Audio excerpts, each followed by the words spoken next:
Well, you know about my recording stuff. I'm like I don't know. I have this all or nothing personality. You know, it can hinder me at times. It's caused me to quit jobs, and you know, things are not perfect. I can get frustrated. I'm trying to find a medium in life. I'm trying to, you know, not be so extreme in my later years. Moving on from my youth into my wise years, I would like to understand the gray area more, understand the humbleness more, the compassion more. Well, that kind of lends into where I kind of wanted to go. So what I want to do at this point is I'd like to do like a quick speed round with you real quick. Okay. So yeah, I'll speed round with you real Oh, quick. yeah.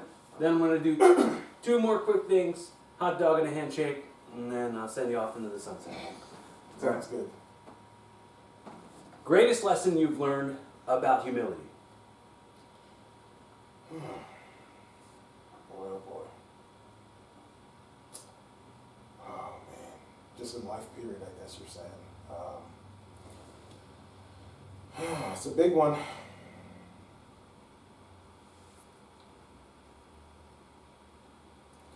So I've been homeless. The perspective is different now when I see a homeless person. Yeah.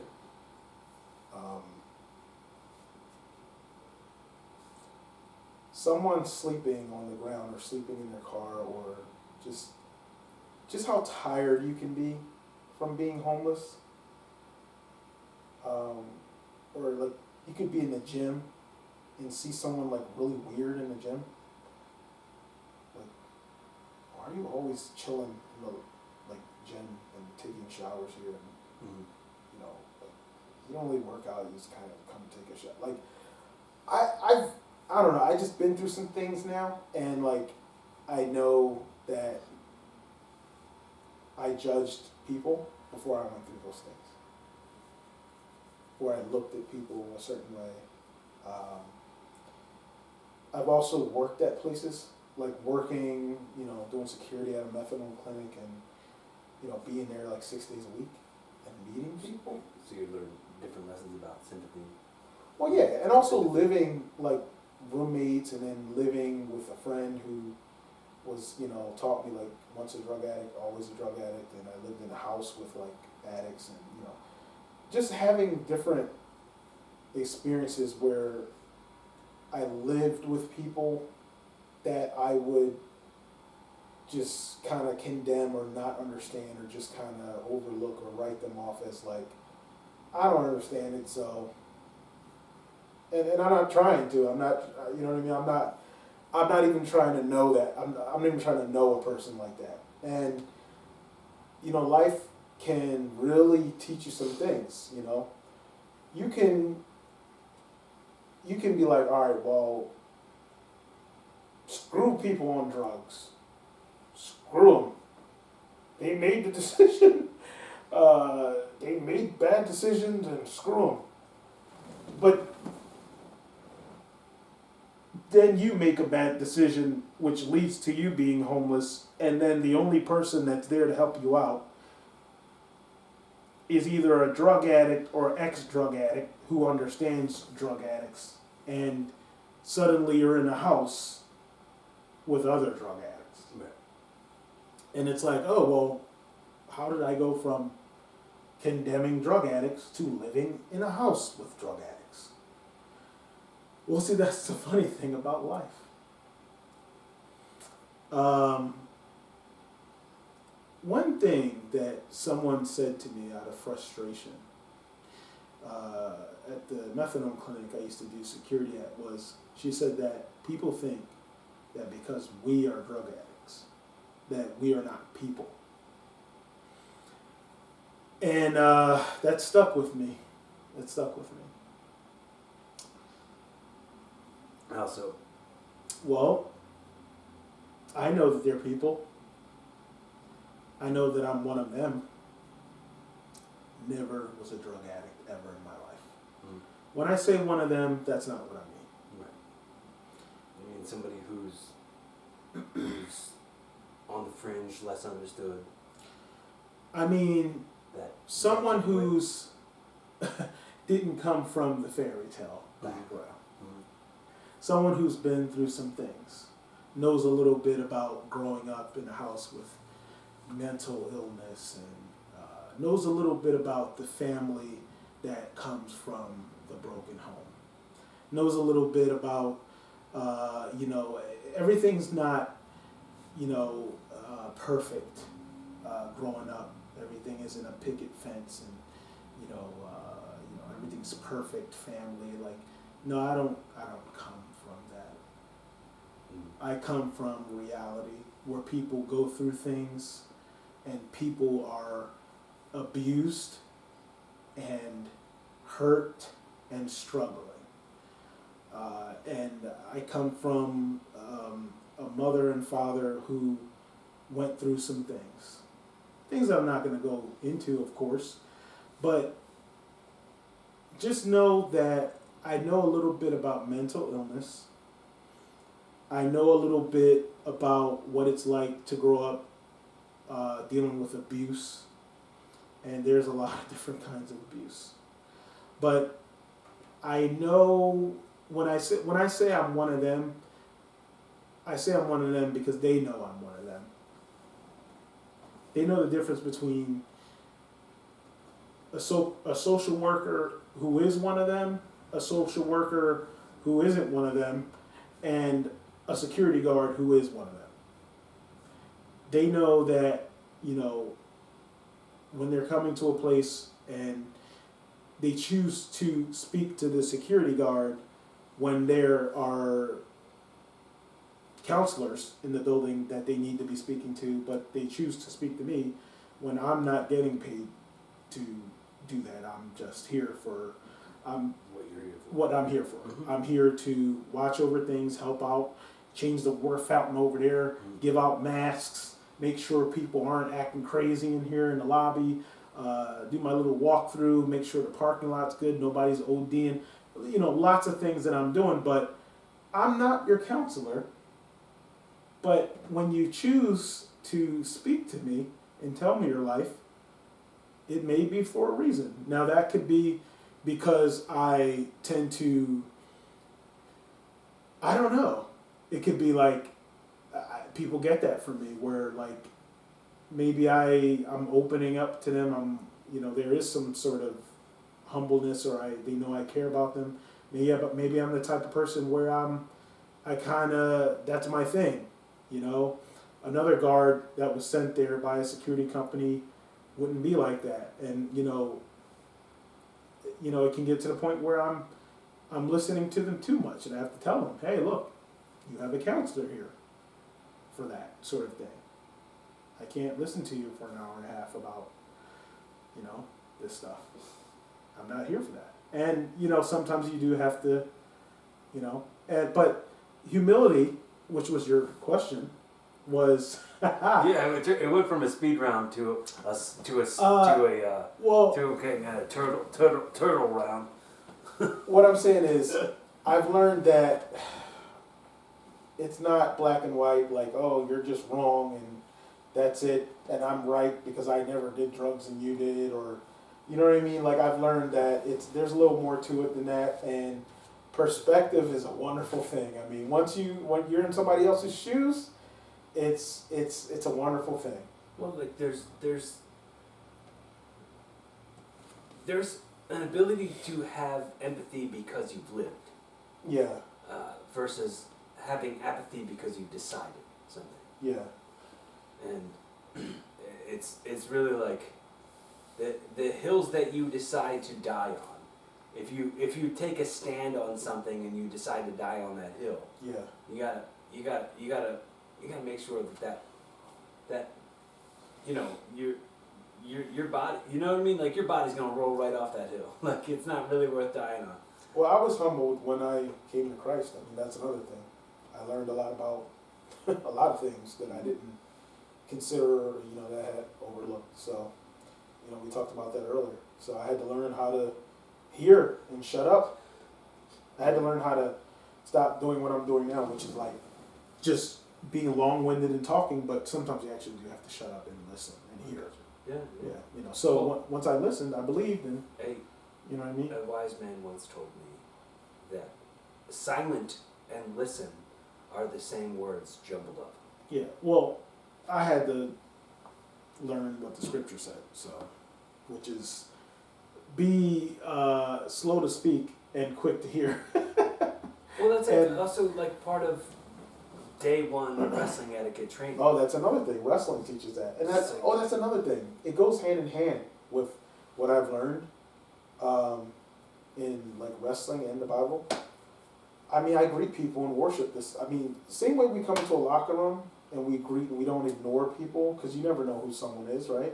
You have to kind of greet everybody. Hey, my name's Dante. Blah blah blah. It's not like, oh, I walk into a wrestling locker room. I don't know that guy, so I'm not gonna. He could have been like a booker to, you know what I mean? Like, you don't know. He could have been like a television promoter. And like, people like, you know, the average person getting into wrestling that doesn't know anything, they don't know everybody's face, so they might not know who is a WWE producer. And you might walk into a school and just ignore everybody, and those might have been the 3 people from WWE that was at the school at that. Like, you don't know. And you know, we have to have etiquette. We have to introduce ourselves, and especially to the vets, but we have to, you know, when I walk in, I got to say hi to everybody.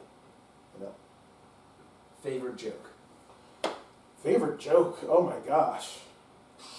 Like, right, what's like your go-to? If someone says, "Tell me a joke," what's your go-to? What's like your top favorite joke? I think that's going to be a question I ask everybody now. I mean, I had told a joke like recently at a show that I had like made a video of it on YouTube. It's like a minute video. Sure. So that was like a joke that I had heard from a movie, and it went a little something like this. It was, hey, if anybody lost a whole bunch of $100 bills wrapped up in rubber bands, the good news is I found the rubber bands. So yeah, so that was like the joke. So that's kind of like, I guess, I don't know, I don't really have a favorite joke, but I guess you could say that was Yeah, that's from Spiderman 2. Spider-Man 2. Yeah, There you go. You know, you're the first person to call that out. Really? Yeah. I mean, you know, Spider-Man 2 is like 20 years old. So like, I remember seeing that in the movie theater. Like, I probably saw it in the movie theater like 8 times. Like, I was obsessed with Spider-Man. yeah, I remember watching the midnight screening with like 6 of my friends at 12 midnight. Right. And getting out at like 2:30, 2:40 in the morning, and driving home like, oh, that was amazing. Like tired and like almost like 3 a.m.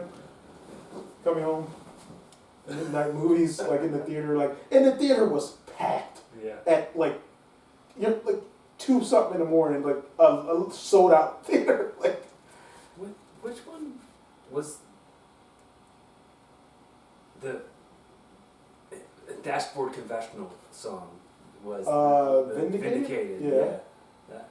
That, like, I always, because I associate like some of those big like soundtrack songs from the Spider-Man movies. Like the first movie was that Chad Kroger, Okay. Josie Scott. I remember that. It Hero. was like a big Saliva. Yeah, Hero can save us. yeah. Which one is the one from Saliva? Saliva. Which one is the guy from Saliva? He was in that song? Yeah, he was in that song. Yeah, yeah. So, it was His name is Josie Scott. Josie Scott, yeah, and the other guy you said, Chad Kroger, yeah. I remember, I completely forgot, yeah. And he did a video where he, yeah. Mm-hmm. I'll hold on to the wings of an eagle. Watch as we all fly Yes. away. Oh, jeez. My best '90s rock star. What? Did you ever see the movie Ted? Yeah, I did, yeah. He's like, every song from the '90s was like, and now I do that all the time, and that's Yeah. my go-to. Yeah, I mean, you know, I've been humbled by the scriptures. I've been humbled by my life. I'm humbled every time I remember that, when someone is, hating in the wrestling business, and I have to, I'm humbled every day, honestly. I think, if I can lend you anything, if there's any major takeaways from any conversation you ever have with me, one, I don't use the H word ever, Okay. but I think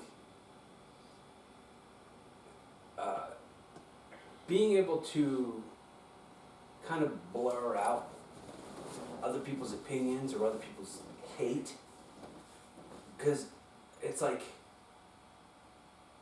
it's not affecting how I'm doing my business. Okay. I don't think that other people's opinions matter as much as you are allowing them to matter. Okay. And if I give you some homework, maybe try to avoid the H word, Okay. and maybe avoid saying other people. Okay. Other people, don't even say it. Okay. If you force yourself to avoid saying other people or what other people think, if you go, that person thinks this, that if you avoid even saying that, it might have, you will maybe avoid thinking about it. Mm-hmm. Like, it'll just be in your subconscious mind where you won't even have to think about it. Okay. So, saying hate is the thing I don't say. Okay. If I Why don't, is that? If I don't like, because I'm inviting hate into my world if I'm doing that, Okay. and I don't want that. So instead, I would just say, if I don't like something, in which I would normally say, "Oh, I hate that," I just say, "Oh man, I don't really like that," and instead of saying I don't like that, I would say I like the opposite of what that is. Mm-hmm. So, if oh, I hate the rain. Oh, I love the sunshine. Mm-hmm. Like that would be Trying to be more positive. more positive. Yeah. So, if it's your mission, whether you choose to accept it, maybe follow up with me in a couple weeks. Let me know if that's working out for you. Okay. So, audio time travel. Okay. Audio time travel. Do you remember this segment? Did we do this last time? No. You do it. Okay. So, Definitely not. okay. So, everything that we say on these shows will outlive us. So on the record I somewhere, remember you saying that. someone in 20 years is going to stumble across this audio. Someone's going to stumble across this video. Someone's going to stumble across this content that we've created, and they're gonna try to get a little time capsule on who Dante is. What's today's date?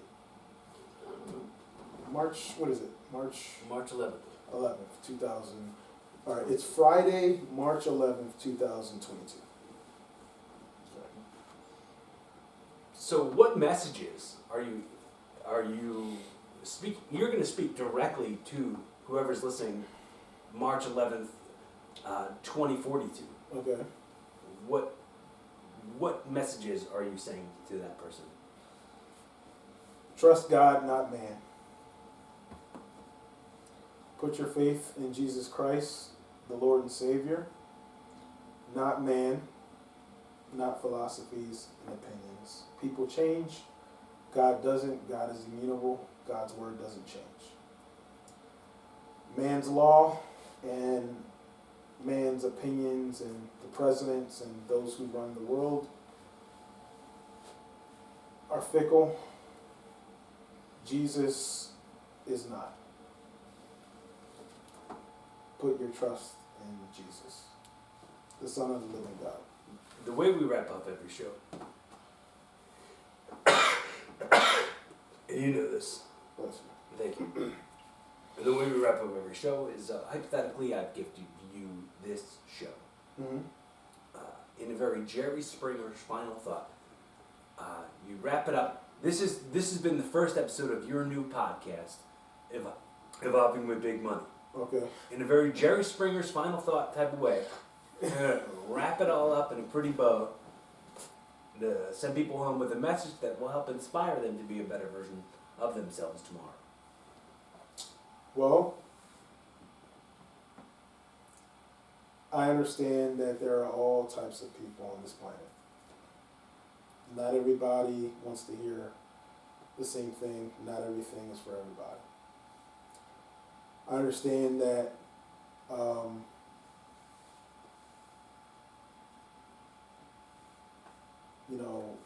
a lot of people don't understand the wrestling thing, but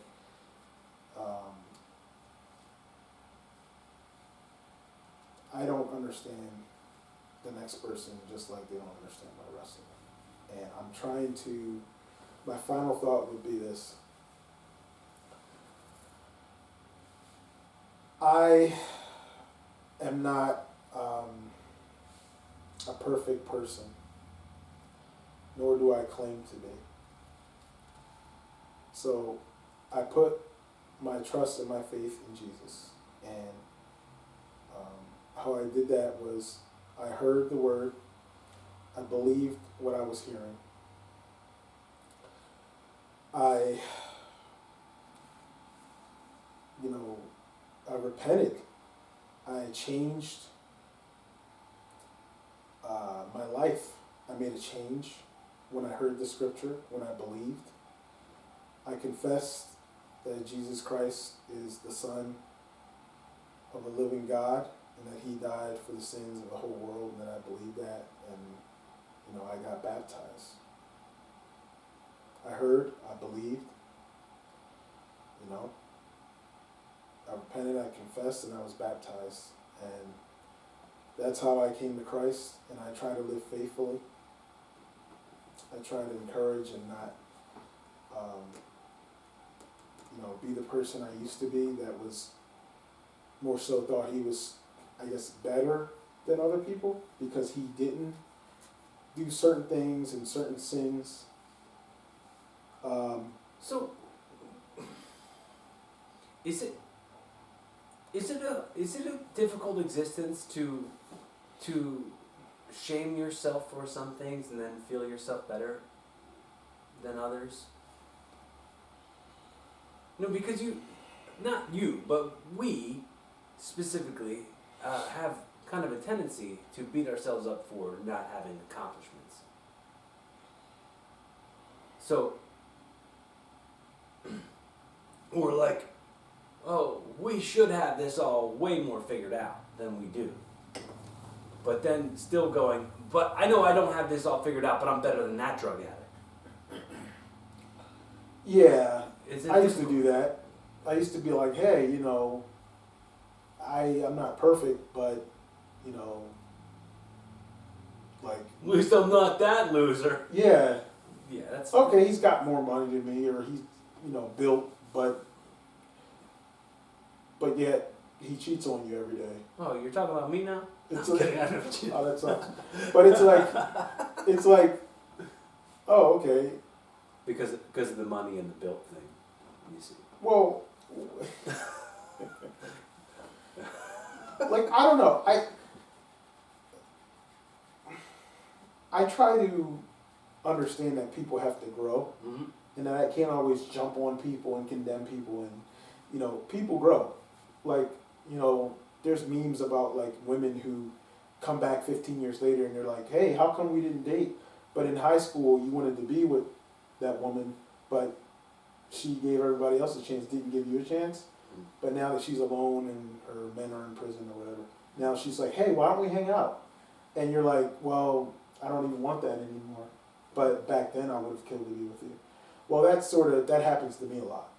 It's like in 2007 or something, the woman that I wanted to be with, that I would have killed to be with, wanted a friend of mine or one of my friends and slept with them and stuff.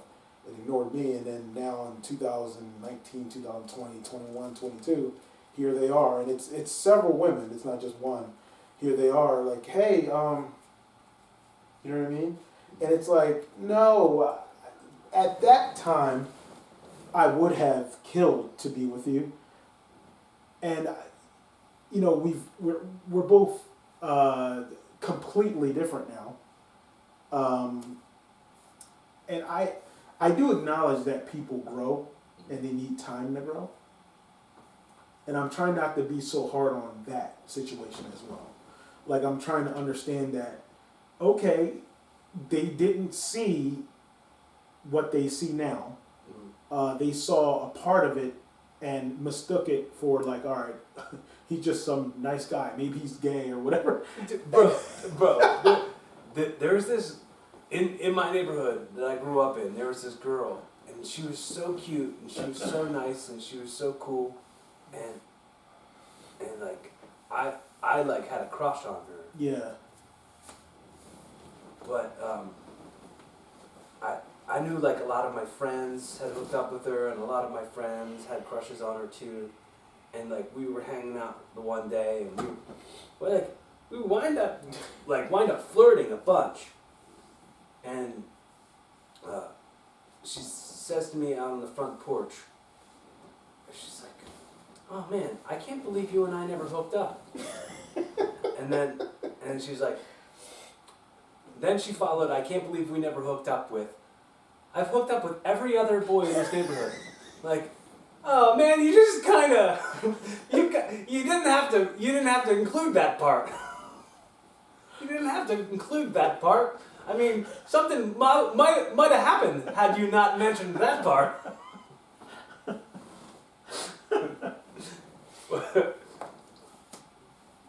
But yeah, dude, I totally. If I was somebody who wasn't calculated in my decisions, I could have wound up hooking up with that girl, and I didn't really date girls. Like girls and liking me didn't happen in my childhood at all. Like ever. Like I had the big thick glasses, and I had the dumb hair, and skinny, fat, and sweaty, and it was just all skinny, fat, and sweaty. Skinny. Yeah.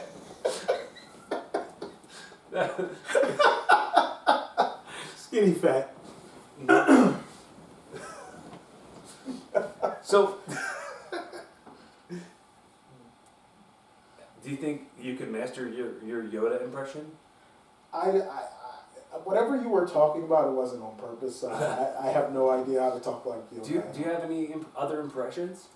Not really. So since we did the show, I changed things up a little bit. So I usually have somebody at the end do whatever their best impression is. Okay.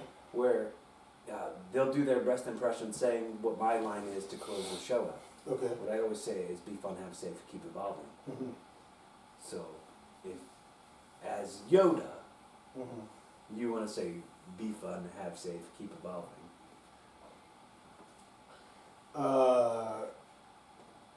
But how would Yoda say that? He would say, keep evolving, be safe. Have fun, you. I don't know what he would say. Thanks so much for hanging with me, man. Yeah. Thanks for coming and doing this, and I'll send you the links, and dude, I'm psyched that we're still friends. Yeah. After all these years.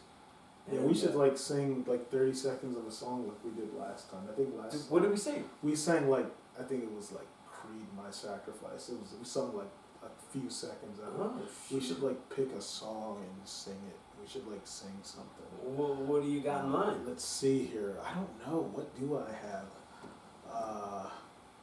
Bro, I just was telling.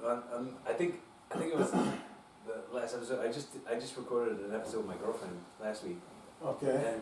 And she, because I'm telling her like how much I want her to like be doing more, be guesting more on other people's podcasts. Okay.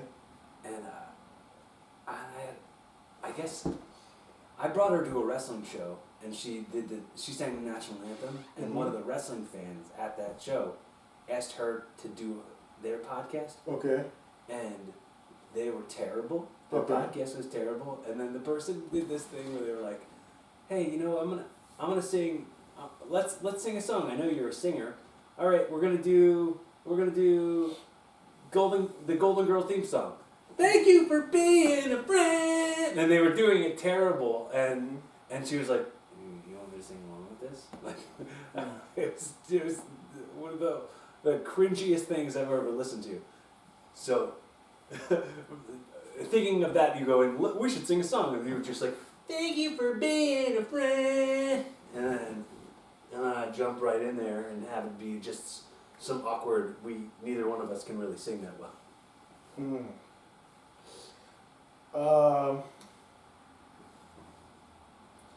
Let's see. What can we sing? Do the D-Lo Brown theme song? That would be bad. Yeah. That would be really bad.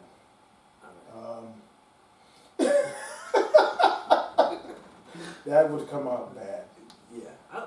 Dude, I love the D-Lo Brown theme song. Anybody who doesn't know the D-Lo Brown theme song, just go to YouTube real quick and type in D-Lo Brown theme song.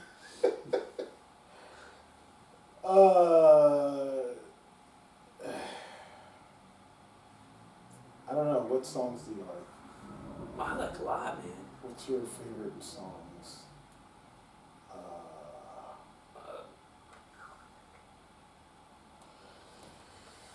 Do you like Whitney? Who? You know Whitney Houston? Whitney Houston? Sure, why not? Yeah? Alright, I can't really sing Whitney Houston songs. Me neither. No. Okay. Well, what was I singing earlier? I don't know. And I said it was like a 90s, Only the Hero song? The Hero song? From Spiderman?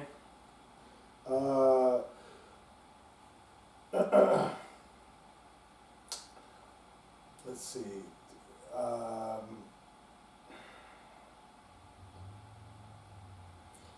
Like, it has to be a song that everybody knows. We also want to mention, if at any point during this, if you were like, "Oh, man, these guys seem a little distracted," which is really cool because I haven't done too many in-person ones over the last 2 years. There you go, pandemic stuff. So audio-only episodes haven't happened very much, but since we're doing one, I was like, "Oh, let's put on the WWE Network," which was what I used to do every time I did the in-person ones. And what we put on was WCW Slamboree '93. So if anybody's wondering why maybe at some points we got quiet, maybe we were paying attention to the TV screen.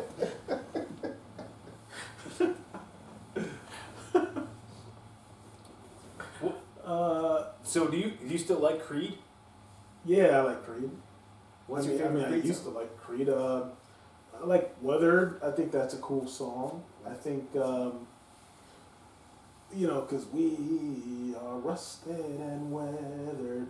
It was like a wrestling song. Okay, yeah. I don't really know that song, but I know what you're talking about. Yeah, it was a pretty cool song. I used to like Creed back in the day. They used a lot of songs for wrestling too. That was like like a wrestling band. I liked the song from the Scream 3 soundtrack, the What If. What if? Oh, what if?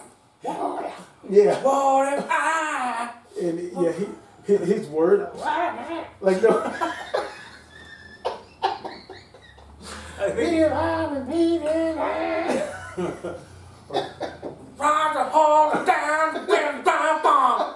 I don't even. None of it has to even sound like it's words. It's like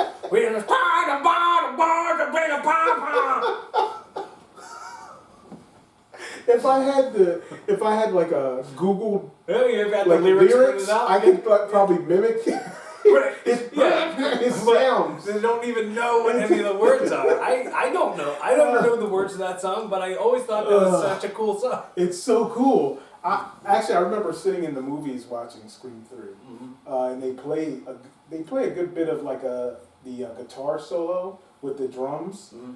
and the beat to kind of add as kind of suspense for Cotton Weary's girlfriend, who's sort of walking through the apartment, and they show her feet, and it's like,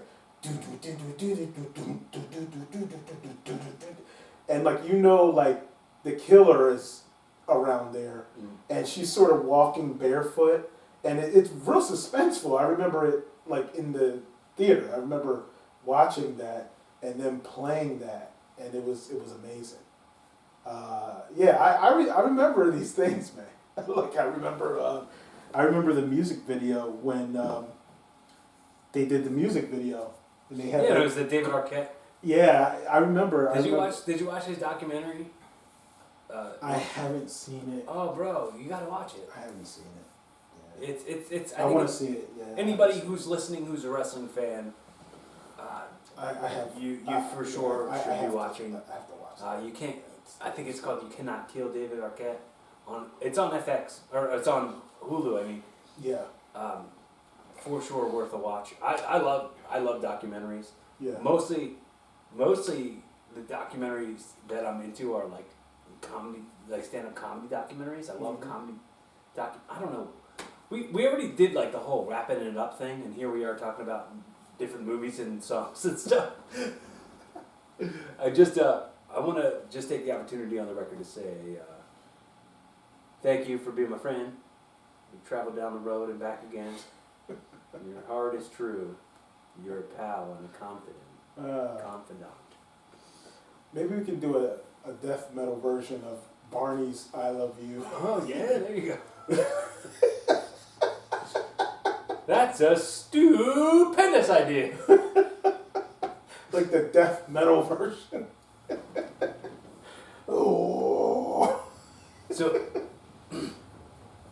truly, man, I hope you always feel safe and welcome and comfortable hanging with me and chatting with me. Never feel like you're any kind of judged or Likewise. or any kind of tension. You'll stay my friend for as long as I'm alive. I'm sure of it. Yes. And we'll be able to have these moments. Yes. I'm sure of it. And, yes. And we won't let wrestling get in the way of. Yeah, man. If you ever feel like you got, which it's funny, is I always say to people like, oh, if you gotta feel like you need a friend or you just need to talk to somebody, just call me. Like, I don't even have to say that to you. You already know it. Yeah. Because you already call me and you already talk to me if something's going on. You just need to chat. So, one more open invite. Yeah. And that invite also goes out to anybody who's listening who has never maybe heard me say that. I'm not a hard person to get a hold of. Yeah. And if this is your first time checking out Money with Cory Kastle, this is episode 266. So you know a lot of episodes. Go ahead back and listen to the other ones. And I think the one we did was like 128 or something. I don't know. I forget. Woo! All right. Yeah. Well, here we go. Yeah. So,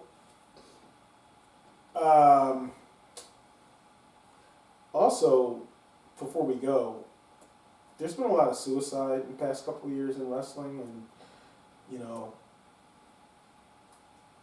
some people I looked up to, and some of the younger kids, and in the 20s, 30s, and young people committing suicide and stuff. Since the pandemic started, things seem to get even worse with the wrestling deaths. So, we just want to encourage people